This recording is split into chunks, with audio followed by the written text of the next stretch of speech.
याची सरसकट कर्जमाफी ही हा माझा तुम्हाला शब्द आहे। सगळ्यांना सरसकटचा अर्थ काय? सरसकटचा अर्थ असा आहे कुठलंही त्याच्यावर बंधन न ठेवता, किती जमिनीचं होल्डिंग आहे, अल्पभूधारक नाही, अल्पभूधारक असो का बहुभूधारक असो, कारण मागच्या कर्जमाफीत अल्पभूधारक म्हटल्यानंतर जो मराठवाड्यातला आणि विदर्भातला गरीब शेतकरी होता की ज्याच्याकडे जमीन जास्त होती पण तो कर्जबाजारी होता। राज्याचे उपमुख्यमंत्री देवेंद्र फडणवीस यांनी एक मोठी घोषणा केली। शासन आपल्या दारी रायगडमध्ये त्यांनी एक असे म्हटले की शेतकऱ्यांना आम्ही सरसकट कर्ज माफ करणार।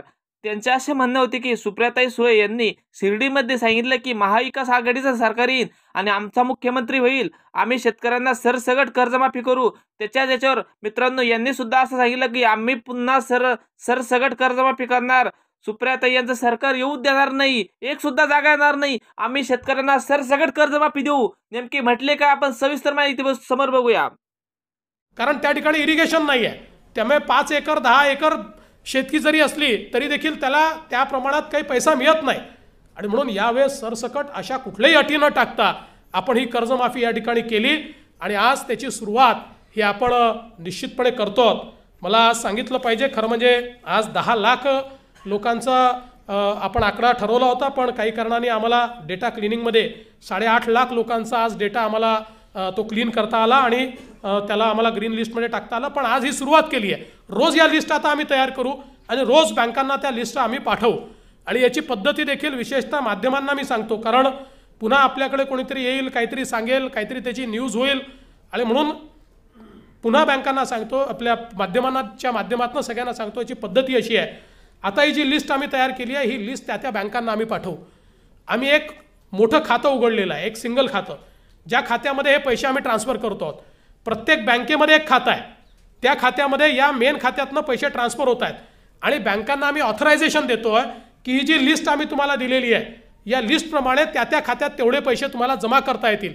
म्हणजे हे जे खातं त्यांच्याकडे आम्ही उघडलेलं आहे त्यात कन्सॉलिडेट पैसा आमचा जाईल आणि मग त्या लिस्टच्या आधारावर त्यांना ते पैसे त्या खात्यामध्ये जमा करावे लागतील, ही पद्धत आम्ही ठेवलेली आहे।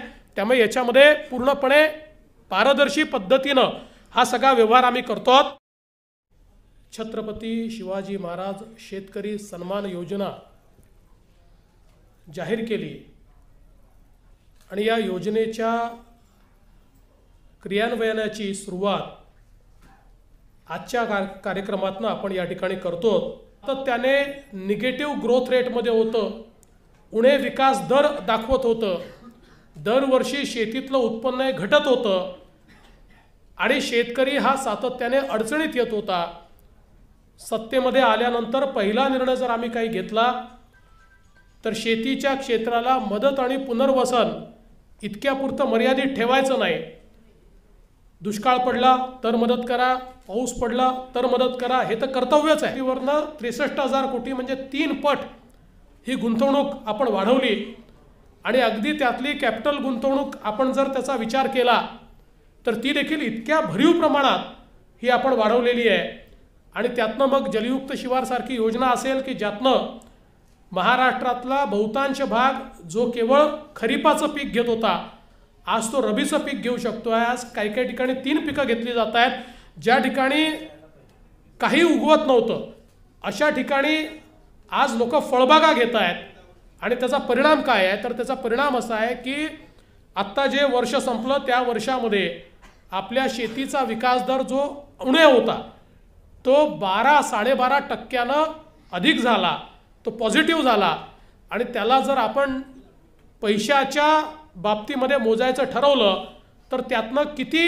उत्पन्न वाढलं तर एकूण 40,000 कोटी रुपयांनी या ठिकाणी हे उत्पन्न वाढलेलं आहे आणि हा परिणाम खऱ्या अर्थानं शेतीच्या क्षेत्रात केलेल्या गुंतवणुकीमुळे आहे। आणि म्हणून मी पहिल्या दिवशीपासून आग्रह धरत होतो की कर्जमाफी केलीच पाहिजे। हा एक उपाय आहे, महत्त्वाचा उपाय, पण हा अंतिम उपाय नाही आहे किंवा केवळ हा उपाय करून आम्ही शेतकऱ्याला बाहेर काढू शकणार नाही। आम्हाला त्यासोबत शेतीमध्ये गुंतवणूक वाढवावी लागेल, शेती शाश्वत करावी लागेल, शेतीमध्ये जास्तीत जास्त आम्हाला यांत्रिकी कशी आणता येईल, त्याच्यामध्ये सिंचन कसं आणता येईल याचा प्रयत्न करा।